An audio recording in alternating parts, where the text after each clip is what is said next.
Yeah. Can stereo acuity replace visual acuity in amblyopia risk factor screening among preschool children? No financial interest. Preschool vision screening aims at timely detection of amblyopia and its risk factors. Conventional methods use age appropriate visual acuity charts, but which require good comprehension and attention span, and it is resource and labor intensive. So, is there an alternate way to screen preschoolers more effectively? We know that binocular vision is affected early in refractive errors, strabismus, and media opacities, and these can be tested and detected using stereo acuity tests, which are less time consuming. So, our research question is, can stereo acuity tests replace visual acuity based tests in preschool screening? The aim of our study was to compare the efficacy of Lee symbols or HOTV visual acuity charts and TNO stereo acuity charts in screening for amblyopia and its risk factors among preschool children between 3 to 6 years of age. This was a comparative observational study which included 634 preschool children. Those with unreliable measurements were excluded, and all informed consent was obtained from all the parents. Preschool premises during work hours, the screening was done in a dedicated space.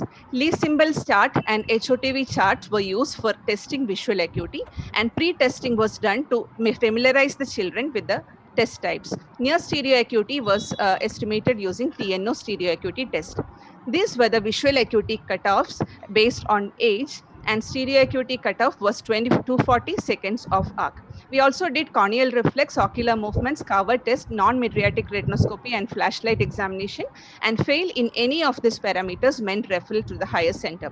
The data was statistically analyzed, and this was the distribution of children according to age, and this was the mean presenting visual acuity and the mean stereo acuity according to age.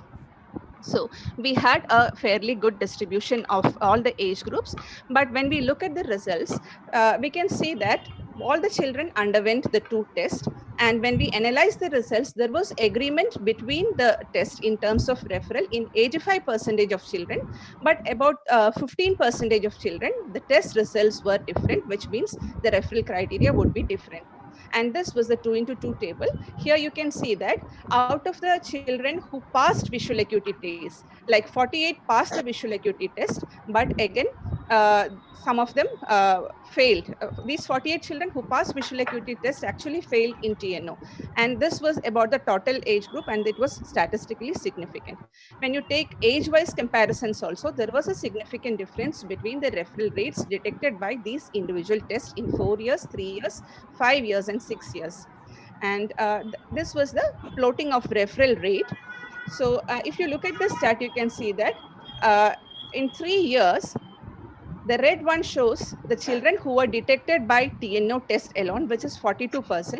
But if they were screened by visual acuity alone, it could be 24% of referral.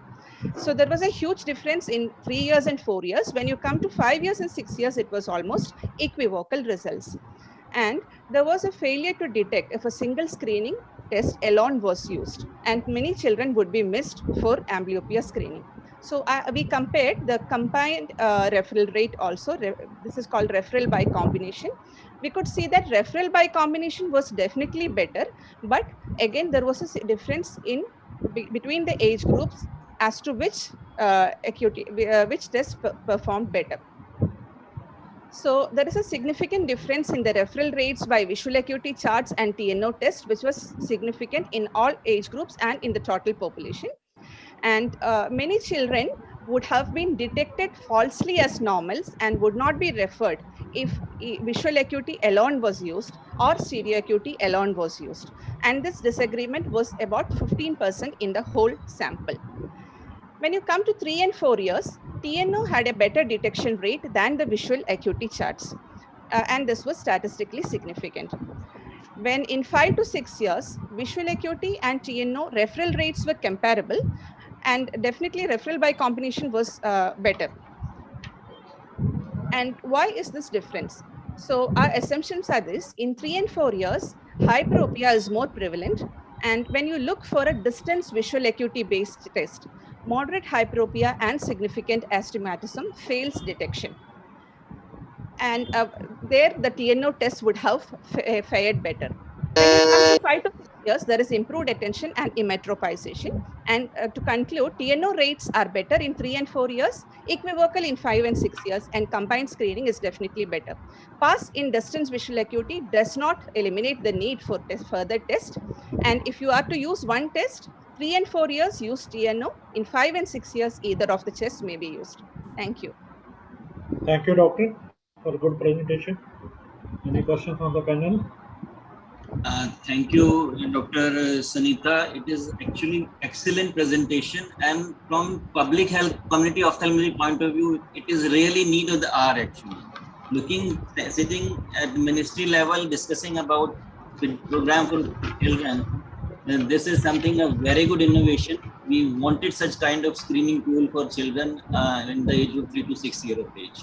I just want to know whether you have also looked for sensitivity and specificity compared between these two tests.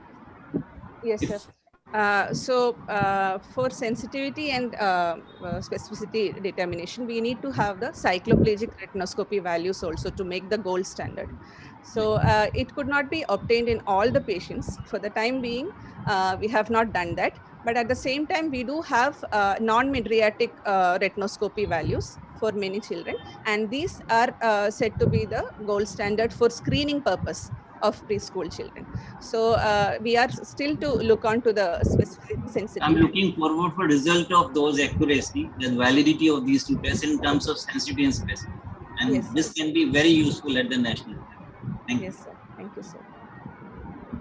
Any other question from audience or panel? Dr. Sanita, very good presentation. Yes, sir. Very good presentation. I must congratulate you on Thank you, just sir. want to ask which type of amblyopia you were targeting?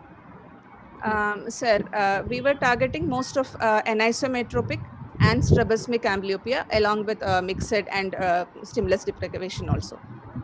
Because most of these children, either any kind of amblyopia could be picked up by a TNO stereo acuity test also, because the loss of binocularity occurs much early. Very good. What is your take on ametropic amblyopia? Will they pass? Do they pass TNO test? Emmetropic amblyopia due to hyperopia may fail the visual acuity test, and they will definitely fail the other TNO test, sir.